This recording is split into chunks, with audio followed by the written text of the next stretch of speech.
은혜 받을 하나님의 말씀 요한복음 14장 3절 말씀입니다. 요한복음 14장 3절 말씀. 우리 한 절 말씀 우리 다 같이 읽겠습니다. 제가 가지고 있는 신약 성경 172면에 있습니다. 우리 다 같이 읽습니다. 시작. 가서 너희를 위하여 거처를 예비하면 내가 다시 와서 내게로 영접하여 나 있는 곳에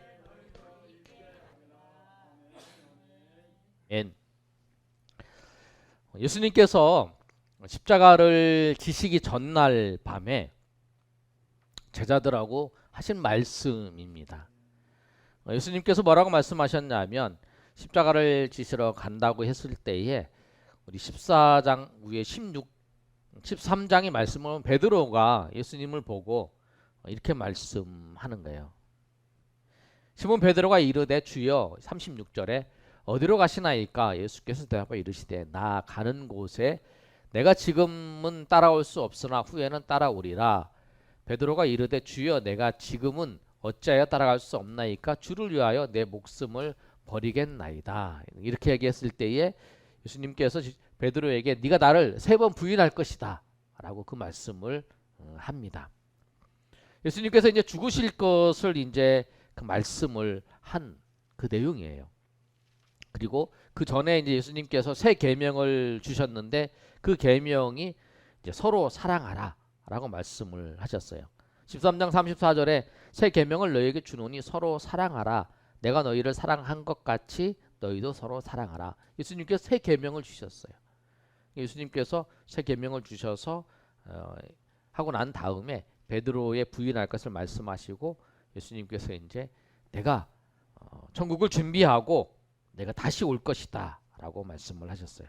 오늘 예언과 성취에 대해서 두 번째 시간인데 예수님께서 죽으시기 전에 예수님께서 말씀하신 내용이 있어요.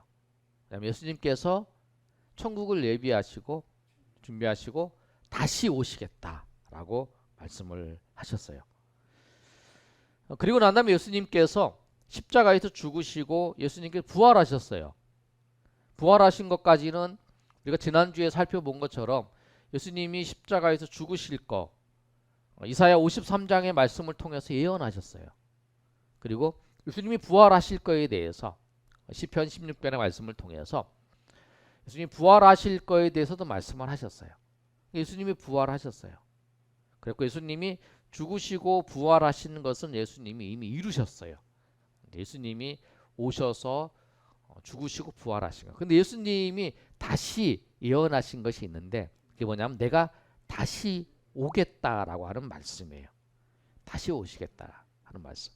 그리고 예수님이 부활하시고 난 다음에 40일 동안 제자들과 같이 계시면서 예수님께서 무슨 말씀을 하셨는지 사도행전 1장 3절의 말씀을 보면 예수님께서 그 40일 동안에 있으면서 예수님께서 말씀하신 말씀이 있어요. 우리 사도행전 1장 3절 말씀 읽어볼까요?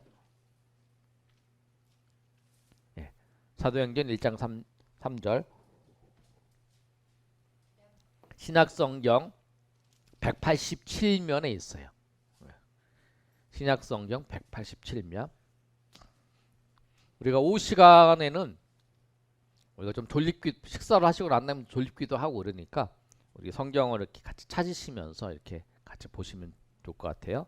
자, 3절 한번 다 같이 읽습니다. 시작. 그가 받으신 후에 또한 그들에게 확실한 많은 증거로 친히 살아계심을 나타내사 40일 동안 그들에게 보이시며 하나님 나라의 일을 말씀하시니라. 아멘. 예수님께서 부활하신 후에 고난 받으신 후에 또한 그들에게 확실한 많은 증거로 살아계심을 나타내신 예수님께서 이제 부활하셔서 예수님께서 40일 동안에 이제 그 같이 계셨던 거예요. 죽은 지 3일 만에 예수님이 부활하셨고 그 다음에 주일날 부활하셨지요. 부활하시고 난 다음에 40일 동안 예수님께서 이 땅에 계신 거예요. 제자들과. 그러면서 무슨 말씀을 하셨냐면 40일 동안 그들에게 보이셨어요. 그리고 하나님의 나라의 일을 말씀하셨어요. 그러니까 하나님의 나라의 일을 말씀하신 거예요. 하나님의 나라가 어떻게 이루어지고 하나님의 나라에 대해서 말씀. 예수님이 오신 거예요. 여러분 하나님의 나라, 천국이에요. 한문으로 하면 천국, 천국 하나님의 나라. 하나님의 나라, 천국인데 그 천국에 대해서 말씀을 하신 거예요. 근데 우리가 보통 천국 그러면은 이제 그 죽어서 가는 것이 아니라 하나님의 나라는 이 땅에서도 또 천국, 그 죽어서 가는 것도 다 하나님의 나라예요. 말씀을 하시고 난 다음에 예수님께서 이제 예수님이 제자들이 있는 그곳에서 예수님께서 이제 말씀을 하시고 승천하시는 장면이 나오죠. 1장 8절에 예수님께서 이제 마지막에 승천하실 때 하신 말씀인데 우리가 잘 아시는 말씀이에요. 오직 성령이, 다 같이 읽겠습니다. 시작. 오직 성령이 너희에게 임하시면 너희가 권능을 받고 예루살렘과 온 유대와 사마리아 땅끝까지 이르러 내 증인이 되리라 하시니라. 이 말씀을 하시고 예수님께서 이제 9절의 말씀이에요. 시작. 이 말씀을 마치시고 그들이 보는 대로 올라가시니 구름이 그를 가리워 보이지 않게 하더라. 예수님께서 이 말씀을 하시고 그대로 올라가신 거예요. 쭉 올라가신 거예요. 이 육신을 몸을 가지고 쭉 올라가신 거죠. 올라가셔서 하늘에 계시는데 그 예수님이 다시 오시겠다라고 말씀하시는 거예요. 예수님이 아까 말씀드린 것처럼 우리 낮 예배 때에도 말씀드렸죠. 예수님이 다시 오시면 모든 것이 그 율법도 예수님이 다시 오신 예수님이 재림하시는 거예요. 재림하실 때에 그 모든 것이 다 끝나고 심판이 이루어지는 거죠. 그때는 이제 천국과 지옥으로 완전히 갈라지는 그런 일이죠. 근데 예수님이 이제 요한복음 오늘 읽었던 말씀처럼 예수님이 오신다고 말씀하셨어요. 근데 이 오신다고 하신 예수님의 말씀도 다 이루어지거든요. 왜냐하면 예수님이 말씀하셨으니까 예수님은 신실하시고 예수님의 말씀은 그대로 다 이루어지는 거예요. 그리고 예수님이 부활하신 것처럼 너희도 마지막 날에 다시 너희도 마지막 날에 부활할 것이다 라고 하는 말씀도 그대로 이루어지는 거예요. 고린도전서 15장의 말씀에 예수님이 다시 오실 때에 죽은 자들은 다시 살아나고 살아있는 자는 죽지 않는 영원한 몸으로 변화되어서 예수님과 같이 영원히 천국에서 영원히 산다는 거죠. 근데 예수님이 오시라고 약속하셨는데 예수님이 언제 오시는가? 예수님이 언제 오시는가? 예수님이 재림을 약속하신 후에 지금 2000년이 지났죠. 우리가 지금 올해가 2022년이니까 거의 2000년이 지났죠. 근데 예수님이 언제 오시는가? 그 재림의 때는 언젠가? 근데 그 재림의 때는 우리는 모르죠. 마태복음 24장 36절 말씀이 있습니다. 마태복음 우리 한번 찾아볼까요? 36절 말씀. 우리 마태복음 36절 말씀 다 같이 읽습니다. 신약성경 42면에 있습니다. 네. 신약성경 42면에 마태복음 24장 36절 말씀 우리 다 같이 읽습니다. 시작. 그러나 그날과 그때는 아무도 모르나니 하늘의 천사들도 아버지도 모르고 오직 아들도 모르고 오직 아버지만 아시느니라. 천사도 모르고 아들도 모르고 오직 아버지만 아신다라고 말씀하고 있어요. 근데 이 말씀은 제가 항상 가끔 말씀을 드리잖아요. 그 유대인들의 풍습에 유대인들은 이 말씀의 의미를 정확히 알아요. 왜냐하면 결혼을 이제 약혼을 하는 게 이제 약혼을 한 상태가 이제 결혼을 한 거예요. 약혼한 상태.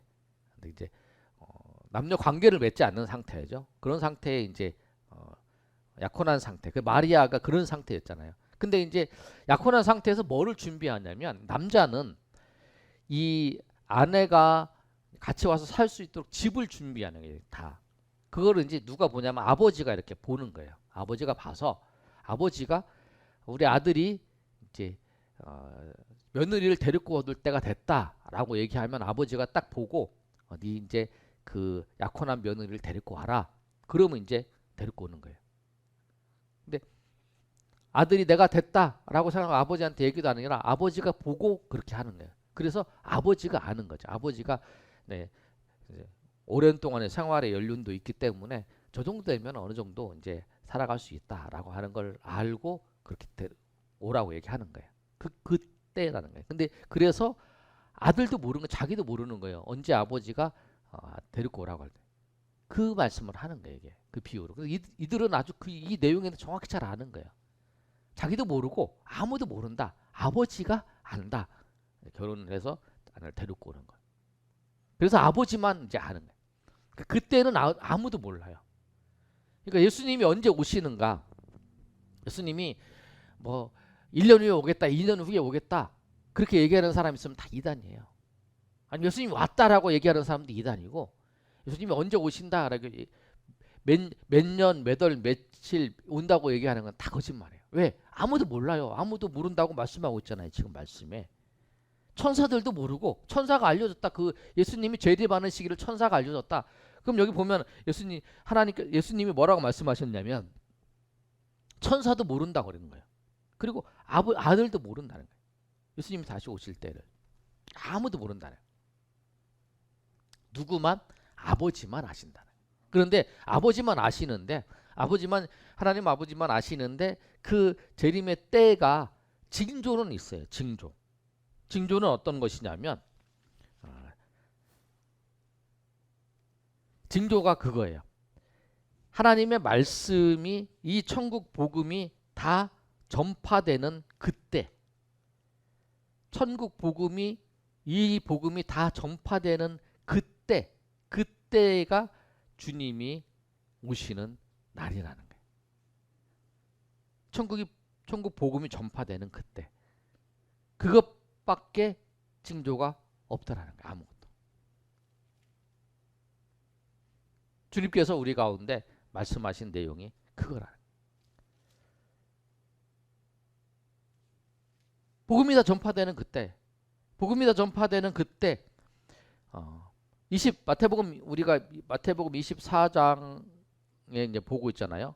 그러면 24장 앞에 이제 몇 절을 보냐면 14절 말씀을 보시면 돼요. 14절 한번 읽어볼까요?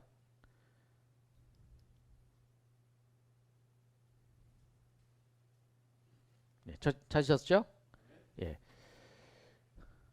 이제 그 3절에 보면 이렇게 돼.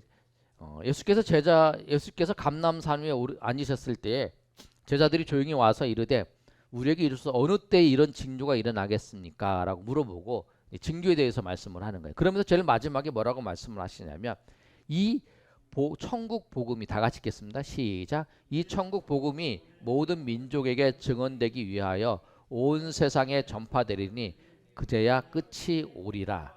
아멘. 이 천국 복음이 그 전파될 때에 끝이 온다라고 말씀하는. 그러니까 이제 선교하시는 분들이 이제 그런 얘기를 하죠. 근데 그 전에 이제 뭐 징조들이 있지요. 뭐 어떤 징조들이 있냐면 5절에 보면 적그리스도들이 내 이름으로 와서 이르되 나는 그리스도더라 하는 사람들이 미혹을 한다. 내가 그리스도다. 내가 예수고 재림 예수고 내가 메시아다라고 하는 사람들이 있을 거라는 거예요. 예수님이 오시기 전에. 그 다음에 난리와 소문이 6절에 있겠고 또 7절에 민족과 민족이 나라를 대적하여 일어나겠고 또 지진과 기근이 일어나겠고 이 모든 것이 재난의 시작이라 그런 거죠. 이런 시기 또 불법이 성화해지고 많은 사람이 사랑에 식어지리라. 이런 시기가 이제 올다는 거죠. 그래서 적그리스도가 많고 그래서 이제 사람들이잖아요. 지금도 이제 적그리스도가 있잖아요. 자기가 예수라고 하는 사람, 자기가 하나님이라는 사람, 그런 사람들 많잖아요. 그런 걸 봤을 때 이 시기가 아닌가 우리가 생각을 해보는 것뿐이에요. 그게 정확하게 지금이다라고 말을 못하는 거죠. 왜? 하나님만 아시니까. 그래서 선교하시는 분들은 이제 제일 마지막에 이제 다 그런 현상은 있는데 이 복음이 모든 민족에게 증언될 거 아니에요. 이제 세계 선교를 봤을 때 어느 민족이 몇 %까지 이제 복음이 증거되지 않고 뭐 증거됐고 이런 게 이제 선교하는 사람들 파악을 하잖아요. 그래서 이제 거의 복음이 증거되면 예수님 오겠다. 그래서 지금 세계적으로 봤을 때의 세계 선교가 민족이 전파되지 않는 민족이 어느 정도 있다. 그래서 아마 우리 세대 때는 다 전파되지 않을까라고 하는데 우리 세대를 또 지나면 전 세대도 그랬죠. 세대를 지나면 또 그런 아직 복음이 전파되지 않은 민족들이 있다라는 거예요. 그런 거 봐서 그렇구나. 그래서 이제 알게 되는 거죠. 그래서 이제 복음을 전파하는 일들을 이제 계속 하는 거죠. 복음이 전파되면 이제 그날이 이제 끝이 오기 때문에 복음이 다 전파되어서 모든 사람들이 다 말씀을 듣고 말씀을 듣지 않은 사람이 없는 주님이 예수님이 그리스도이신 걸 듣지 않는 사람들이 없을 그때가 이제 예수님이 오시는 때라는 거죠. 그래서 이제 해외 선교를 가고 이제 선교를 떠나고 복음을 전하고 하는 일들이 일어나는 거예요. 그래서 이제 그걸 준비하는 거예요. 재림을 준비하는 사람들이. 근데 우리 시대 때에 안 일어날 수 있고 우리 다음 시대 때 일어날 수 있고 아니면 내일 주님 오실 수도 있겠죠. 그냥 때가 모르니까. 그러니까 항상 우리는 이제 주님이 오실 거를 준비하면서 살아가는 거예요. 마치 이제 그 열처녀처럼 신랑이 오시는 거를 준비하며 살아가는 것처럼 우리 그렇게 살아가는 입장이에요. 그래서 재림 때에 이제 재림이 오는 징조에 대해서 설명을 하고 있지만 정확하게 몇 시에 일어날 거는 아무도 모른다. 그러면 재림 때에 어떤 일이 일어나는가? 재림 때에 어떤 일이 일어나면 새 하늘과 새 땅이 되고 재림 때가 되면 부활이 일어납니다. 죽었던 사람들이 살아나죠. 그리고 살아있는 사람들은 새로운 몸으로 변화되는데 5장 요한복음 5장 29절의 말씀을 한번 보겠습니다.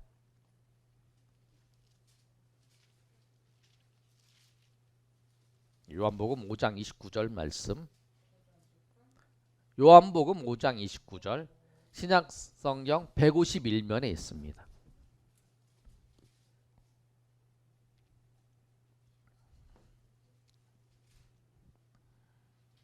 29절 찾으셨어요? 아멘. 29절 다 같이 읽습니다. 시작. 선한 일을 행한 자는 생명의 부활로 악한 일을 행한 자는 심판의 부활로 나오리라. 부활을 해요. 부활을 하는데 그 선한 일을 하는 사람은 생명의 부활로 악한 일을 하는 사람은 심판의 부활로. 그래서 이제 부활해서 그 몸을 가지고 영원히 심판, 영원히 천국에서 그렇게 이제 부활을 하는 거죠. 죽은 자가 살아있는 자는 생명의 부활로, 악한 일을 행한 자는 심판의 부활로 그렇게 가는 거예요.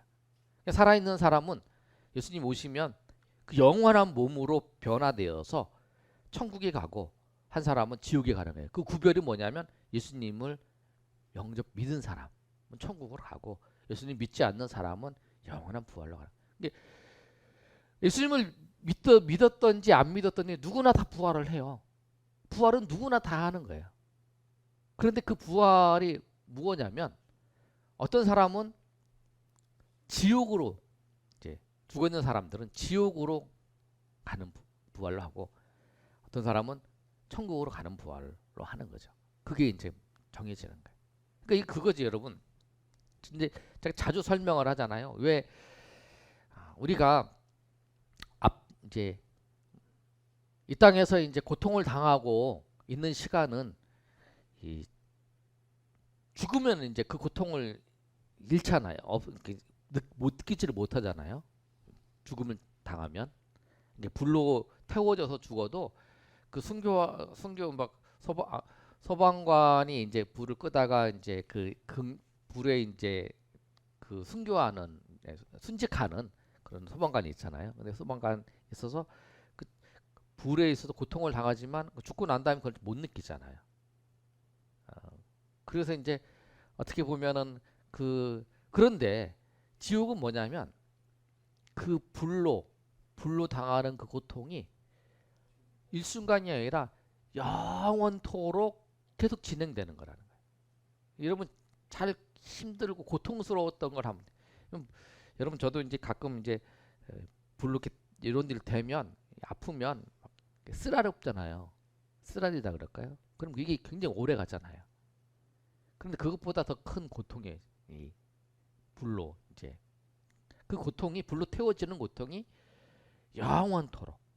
그래서 그 지옥은 그런 상태라는 거예요. 그런 상태로 가는 거죠. 그래서 그 부활에 대해서 성경은 정확히 말씀하고 있는데 데살로니가서 4장 17절 말씀을 우리 보겠습니다. 데살로니가 전서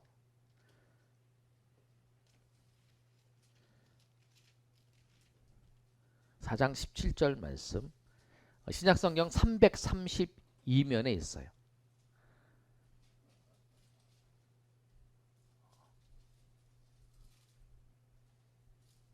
332면에 4장 17절 말씀 16절부터 읽겠습니다. 자, 16절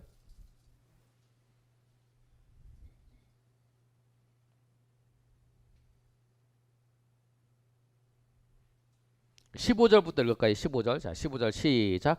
우리가 주의 말씀으로 너희에게 이것을 말하노니 주께서 강림하실 때까지 우리 살아남은 자도보다 결코 앞서지 못하리라. 주께서 호령과 천사장의 소리와 하나님의 나팔 소리로 친히 하늘로부터 강림하시리니 그리스도 안에서 죽은 자들이 먼저 일어나고 그 후에 우리 살아남은 자들도 그들과 함께 구름소로 끌려올려 공중에서 주를 영접하시겠지. 그리하여 우리가 항상 주와 함께 있으리라. 아멘. 그러니까 이거 뭐냐면 주님께서 너희에게 강림하실 때를 말씀하는 거예요. 주께서 강림하실 때, 예수님께서 다시 재림하실 때, 예수님께서 강림하신다는 건 위에서부터 이제 오신다는 거죠. 강림하실 때에 어떻게 되냐면 주께서 호령과 천사장의 소리와 하나님의 나팔 소리로 친히 하늘로부터 강림한 게돼요.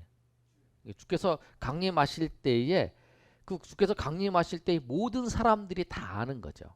그리고 그 강림하실 때에 죽은 자들이 먼저 일어나요. 죽은 자들이 먼저 다 살아나는 거예요.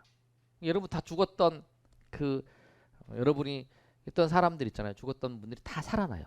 몸으로 살아나고 그 다음에 이제 그 후에 17절에 보면 우리 살아있는 사람, 내가 만약 그때 살아있다면 구름 속으로 그들과 함께 끌어올려가서 공중에서 주를 영접하고 그 다음에 천국에서 영원히 같이 살게 되는 거예요. 그게 언제? 예수님이 재림하실 때, 예수님이 강림하실 때에 일어나는 사건이에요. 근데 죽은 자들이 먼저 부활하고 그 다음에 산자들이 부활하는 거예요. 그리고 부활한 상태에서 천국과 지옥으로 이제 영원한 심판에 들어가게 되는 거죠. 그게 이제 예수님께서 다시 오신다고 하는 지난주에 우리가 살펴본 것처럼 구약에서 예수님께서 우리를 위해 십자가에서 죽으시고 우리에게 부활하실 거라고 하는 그 말씀을 예수님께서 그대로 이루셨어요. 예수님께서 베들레헴에 태어나실 것도 이루셨고 예수님이 처녀로 잉태하셔서 나실 것도 예수님이 이루셨고 예수님이 십자가에서 죽으실 것도 이루시고 제자가 예수님을 배반하실 것도 이루셨어요. 그 말씀이 그대로 이루어졌어요. 그 예수님이 다시 부활하실 것을 말씀하셨는데 그것도 이루어졌어요. 그 예수님께서 다시 또 제자들에게 말씀하신 거예요. 내가 다시 올 거다. 그리고 내가 올 때에 그때에 이 모든 것이 끝난다. 그리고 심판할 것이다. 우리 계명에 대해서 오전 시간에 말씀을 들었잖아요. 그 끝날 것이다. 그리고 그리고 천국과 지옥으로 영원한 생명의 부활과 심판의 부활이 있을 것이다. 영원한 천국과 지옥으로 나뉘어질 것이다 라고 하는 그 말씀을 하신 거예요. 근데 그 말씀도 그대로 이루어진다는 거예요. 내가 안 봤어. 내가 부활하는 거 안 봐.